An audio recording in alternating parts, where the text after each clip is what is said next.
Good morning. Today I'm going to talk to you about this Sheglam, and this is the final. I'm going to start my video with the before, but this is how I wanted this style to look. This is Los Angeles by Beltress. I have modified it slightly by trimming the wacky curl off. I was wearing it straight, so you'll see that in a moment, but this is what we're going to be talking about, is the Sheglam hairstyler, and it works great on these heat-friendly synthetic wigs. This is the new Sheglam curler, so watch this. It just curls around, and it also puts air into the heat so that it's easier on your hair. So this is a standard curling iron, and I'll show you the difference here. Sorry, this is kind of loud. I'm going to put that down over there. But I'm going to try to recurl. This is Los Angeles. And I have straightened it. I'm going to be selling this one. So there's a look. And what I'm going to do is try to put this iconic curl back in. I had kind of cut it a little bit because I thought it was too lopsided and it looked kind of funny on me. But I'm going to show you the difference. So if I take and wet down this hair, and it's kind of hard to do this as I'm recording, but I'm going to wet that down. I want to take this one piece here, and this is going to be like the iconic curl. So I'm going to try to go like this. And I'll hold it there. Watch this work now, right? A lot of times you don't get quite the curl you want. This is set at 300 degrees. You can see it's on. Not playing any tricks or anything like that, but I'm going to show you the difference with using this styler. I'm going to go to the other side and just do a little piece here, and gotta figure out if this is going the right way. You can switch the directions right here. So I think I want it to go. I want to go away from my face, so I might be having it on wrong. So I gotta switch it, and watch what happens with this. And it cools it off at the same time. So it's going to set that curl a little bit better. Let's go recurl this one on this side. I don't know what I'm doing, but it's hard to do when I'm recording. Switch that side.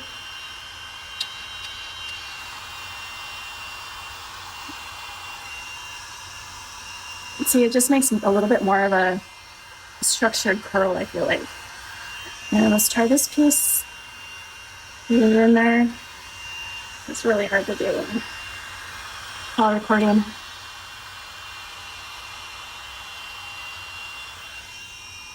Got that. So I'm just going to keep going around and doing that, switching it to the opposite side for this one. Let's do this curl again, and you might do better with smaller sections.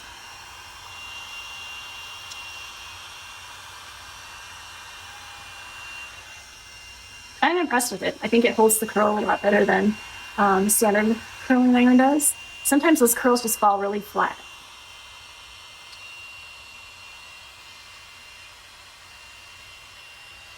There we go.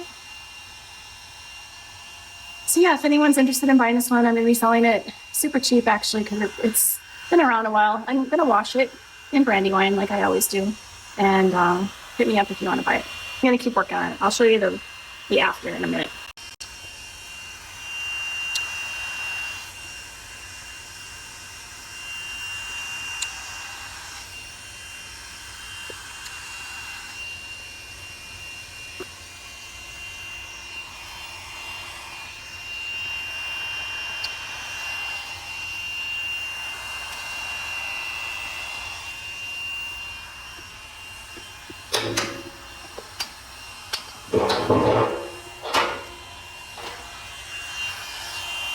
Okay, so the temperature on here, I have it on the lowest it comes, which is 355, which seems like a lot, right? It seems high, but it's pulling in the cool air in there.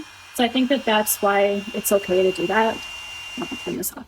Okay, so now I just put it on the mannequin stand to do a couple of curls in the back. I also took the bottom and just straightened it more. So let's put it on and see what it looks like. Okay, I think that worked pretty well. What do you think? I did have to go through. I don't know what it does. I'm going to be real honest with you here. This is brand new. I just got it. So it does sometimes super curl some pieces. So those pieces I took and I just smoothed them out with my regular curling iron. So I went through, I think I caught them all. So sometimes you can go in and just mix up your curls. I actually like to use both both things, because this one just kind of makes it more of like a smooth, more of a wave, whereas this one actually gives it more of a curl with these heat from. You see how this is just kind of falling flat? So now if I turn this one on, you do have to hold it 1 second. When I first got it, I thought, is this thing broken? It's not even working. But then, you know, you should kind of spritz that down a little bit from what I've heard. Well, shoot me if I'm wrong. And then, of course, your direction, you want to make sure it's going in the right direction. If not, you can always switch it on the fly. Let's just put that in there. And that's going to give it more of a structured curl. And see how that's just instantly bouncing compared to the curling iron. So, yeah, that's my semi-review of the Sheglam styler tool. And thanks for watching. Bye. Okay, when I talk about it ultra curling some pieces, these random little pieces look like this. And they're feel very fragile, right? So to fix that, you just go and add a little bit of water. You can comb it out with a fine tooth comb. And then we're gonna go and try to recover that section. Again, my curling iron is on 300. And we're just gonna go and straighten that out a little bit. You can hear the cinch from the water, that's okay. And this, we're just gonna try to curl into that. I don't know why it only does that to certain pieces, but that's how you would remedy that. I know it's a lot. it happened over here too. So I don't know when it happens or why it happens. Some of the pieces come out of the curl thing looking like that. So I'll go around and just make sure I caught them all before I list this to sell. But yeah, if you like it straight too, I liked it straight. You can always just go and boil it in hot water. 212 is boiling point, and that's a lot safer than actually 300, 355. And that will completely straighten it. You go through with 3 different combs, a wide tooth comb, then one narrower than this, and then you end up with a fine tooth comb. So there's 3 steps. You dip it, comb it, dip it, comb it with the next one, dip it, comb it with the last one. And then it'll be nice and soft and smooth. And you can, of course, wash it beforehand. Some people like to wash it in Dawn dish soap, or you can wash it in your wig shampoo. All right, thanks for watching.